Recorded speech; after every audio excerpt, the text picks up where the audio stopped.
Everything they had. Aiden Ross. Aiden Ross. Jewish brother. Yeah, one of the largest, one of the biggest streamers in the world. Okay. Yeah. Anytime, really.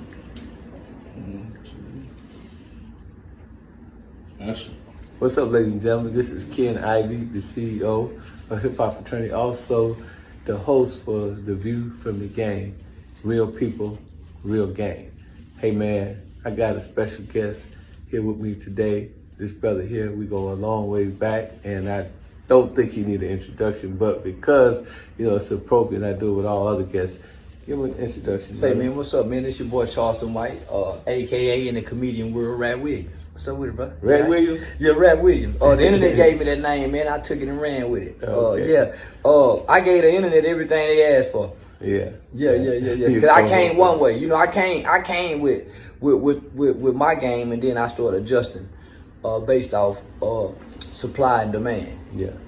Well, a lot of people don't know that everything that this brother told me he was going to do, I had a pre-knowledge of it. I didn't know it was going to, I must say I'm appalled. I didn't know he was going to do it to that extent. Yeah. And I was a little worried about you. Yeah. You know what I'm saying? But you did everything you going to do. And that's one thing I always tell people, man, whatever the mind believes and conceive, it can achieve. Yeah. And can you give us a little journey on how you set forth and what was your mindset when you first started this campaign? My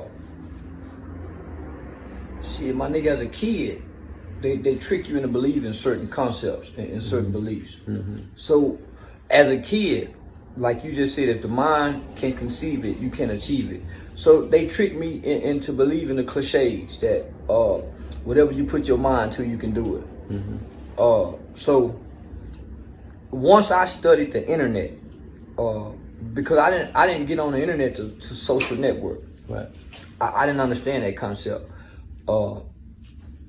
Because I don't see how you can social network if you don't have a business. Right. So what ended up happening, my time spent on Facebook in the beginning on social media, you're sharing your ideas, things are happening in society, and you and strangers are on this social media app for hours and days at a time arguing over each other's ideas and opinions. Right. So I started feeling stupid, arguing with a nigga I don't know from Milwaukee, and I'm really feeling some kind of way about this nigga, right. And we insulting each other, and so I started feeling stupid. So when I realized that you can make money on these social media platforms, I'm saying to myself, why would I wake up? And soon as I wake up in the morning, one of the first things I do is grab my phone. So I started assessing me and how this social media shit got me addicted to it. And I ain't getting nothing out of it. Mm-hmm. So then I started calculating how many hours I was spending on social media. Mm-hmm. Nigga ain't getting nothing out of it. And I'm arguing with people. Mm-hmm. Then I started noticing how good it feel good to get likes. Mm-hmm. Oh man, somebody shared my shit. Mm-hmm. Man, that's an artificial reward. Mm-hmm. Cause when I log off, I'm still struggling financially. Mm-hmm.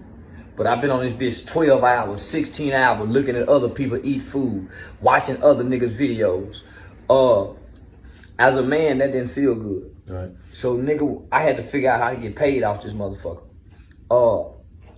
And then I fuck with, players like you, they got game and start saying shit like, nigga, the internet is a player's heaven, is a player's dream. Mm-hmm. Cause a motherfucker giving you their mind, their time, and their ears. Mm-hmm. And you get to study them and see what they like. Mm-hmm. So shit, nigga, I started looking at the internet from a game aspect. Mm-hmm. Instead of getting like on pimping. Yeah. Like breaking on the bid. Like breaking on the bid. So like, motherfucker getting their ears. Mm-hmm. So shit, nigga, I'm finna start macking. Mm-hmm.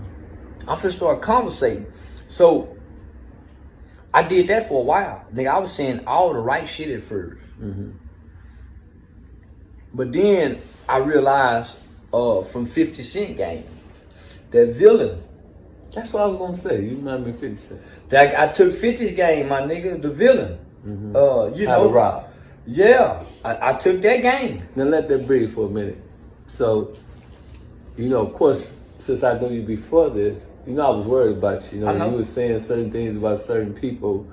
You know, what make you think that you can talk crazy about these crazy killers and not worry about it? I mean, I just want to know what was your mindset, because I would have been like, man, I gotta stay strapped. And I do. Because I was able to decipher, I'm not attacking this man. I'm attacking his character and his persona that he portrays in this entertainment industry. But you were saying, fuck this nigga and fuck that Yeah, nigga. fuck Boosie, fuck T.I., fuck Nipsey, fuck DMX. Those are characters and personas. Those aren't real men. Right. Yeah, so when I went to Nipsey's funeral, that's when that concept hit me. Because I never heard nobody speak on Nip. They was talking about a guy by the name of Irmus and who Irmus was. So I'm watching people speak over a dead body, and they were saying that's Irmus, but they were playing Nipsey Hussle's music. So everybody who was listening to Nipsey Hussle music was kind of celebrating the memorial. But his family was sad when I walked down there. We wasn't as sad as those people. So we So was you all, did this before the funeral? I did this after. Oh, so So- you weren't worried about your safety at the Well, I hadn't went big on the internet yet. Okay. I'm still learning the concept of the culture, the internet, and these personas. So I'm saying to myself, we here for Nip. They here for Irmus. We go back and we still get to listen to Nip's music. They don't have Irmus. So that's where I was able to separate. It's easy to say fuck these niggas' name. Right. I ain't never said fuck Torrance Hatch. Okay. I ain't never So said you was attacking the character, not the person. I ain't never said Clifford Harris. But when you learn about Lil Boosie, you gotta understand that his shooter, Marlo Mike, is a kid who case that I worked on by way of a juvenile life without parole abolishment. So things that I was speaking on is the personification who Boosie portrays, not who Torrance Hatch is. Who T.I. portrays as T.I., that's not who he is as Clifford Harris. Right. So I'm showing, nigga, yeah, I attack those. And you niggas ain't willing to die and kill and go to jail like I am. Right. But I'm coming from But it's not a real situation. It's just it's a character that you develop as well, right? well, it's a real message. It's a real message. and the character just delivered. The character just like comedy then. Right? So I'm not attacking Boosie and T.I. because I don't like them. You see what I'm saying? Right. So this ain't personal. They just playing a character that's detrimental to the community. But full disclosure, I must tell you that Boosie is signed to my literary agency, and T.I. is my man. I have no problem with him. Matter of fact, we nominate him this year, you know, for Rap Album of the Decade. So just to make that, you know, full disclosure. And do you think it's possible? I'm just saying, because it's a character. As the man Terrence Hatchett and the man Clifford Harris, can you say that it's peace between the men and not the character? I ain't got no reason to say no peace. Okay. Cause I ain't never stole nothing from them niggas. I ain't never robbed nothing from them niggas. So if these grown men is affected by my word, man, I don't give a fuck about them niggas. Okay. Cause they know they playing a character. Nigga, why y'all listening? Nigga, I was hurt that they was even paying attention to me. Yeah, you were surprised. Man, I was surprised. I was disappointed, homie, that So some that's niggas, where the pimping come in. well, So you say, well, you say, if I can get people's attention that Well, normally won't pay attention to me, then I feel like I'm winning it, Well, right? it wasn't about getting their attention. I got the people's attention. Right. That's what got their attention. Okay. I'm saying to myself, these multi-millionaire celebrity niggas, what niggas like them even listening to a nigga on the internet? Cause I don't listen to no nigga if he ain't rapping or singing. Okay. So I'm saying, why would these niggas be even tuned in? But the things that I'm speaking about is true. Boosie was involved in those murders where he had the 16-year-old. So I'm saying, nigga, I worked on these congressional laws. This is documentation. Juvenile life without parole was abolished in 2016. I was one of the individuals who went to the Supreme Court. Marlo Mike case was denied for his appeal. So I'm saying, nigga, I work on this. Okay. So when you nigga go to saying shit, I'm saying, nah, nigga, this is what I do in real life. T.I. been accused of over 24 sexual assaults, nigga, by a prosecutor, documentation. It ain't none of this shit on me. So, nigga, I come from a standpoint, I work in the community. I still do this shit, homie. You niggas is entertainers. Okay, so like when you work in the community and you work with the kids, what is your mission? What is like the end goal? Well, there's no end goal. It's just provide alternatives and resources to the condition that these children are being brought up in. That's it. Just provide alternatives and resources. So the resources is say, man, do your mama need a job? When you get out, we taking you shopping. You going getting you clothes.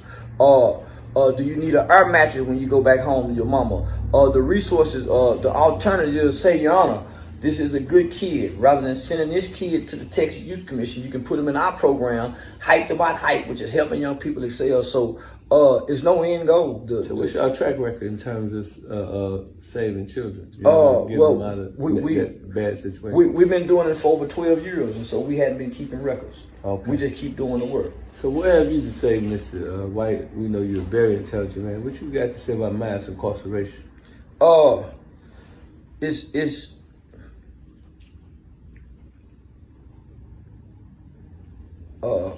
I straddle the fence with it because I recommend prison.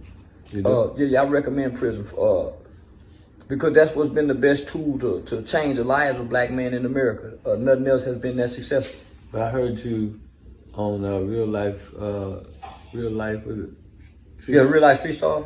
Yeah, Real Life Street Star. You said that we ain't got no guns, we ain't got no planes, that these drugs are being brought in from other... But now, not that the drugs are being brought in, because when the white men bring the drugs in and sit them down right here, nigga, he don't make you pick them up. So he don't make you pick them up. So you got to say the people themselves are complicit because they actually participate in the trick, right? So you said what you said? If they pick the drugs up, then they're part of the system. That's what you're saying, basically, right? This is what I'm saying. God get every man free will. Mm-hmm. And every nigga get to wake up with the mindset to do right or wrong every day. Oh, yeah. Our mamas taught us right from wrong. We know what we pick up from that white man is wrong. We know it's wrong. So I'm saying, nigga, if they bring it what here... you say about the brothers being wrongly convicted? I don't know. Want y'all to see this here. Good conversation. Good conversation. I think this conversation is something that needs to be had. A lot of things that we do, man, a lot of people don't understand. So, you know, sometimes some interview go a certain way. It all depends on who interviewing. It all depends on what narrative they trying to push. So I want to give a shout out to Pippin King, you know, for coming down here, doing the interview, and doing what he do. Shout out to him. Shout out to my boy Charleston for doing what he doing. Everything gonna be everything. All I can do is tell y'all, man, just stay down, stay active. So I want everybody to sit down, and I want y'all to remember, man, that, man, we can't do nothing but continue to win. Hit the like button. Hit that like button, subscribe. Y'all know what it do, man. Do it all. Because get what? When we play to win. There ain't no other way around. No ifs, ands, or buts about it. So like I said, man, it's a great interview. Y'all go check out the live version, you know what I'm saying, of this content over there with Pippin King. So with that being said, I appreciate y'all again. Make sure y'all go subscribe to the Game Related Podcast. Make sure y'all go subscribe to the Game Related Podcast. So I need y'all to get on top of that ASAP, man, that we continue to do what we do, and we continue to sit around and make moves. Yeah, I'm tired, but get what? I still gotta do what I gotta do. So with that being said, man, y'all stay up in the air, man. Keep pushing that like button, and get what? I'm out here.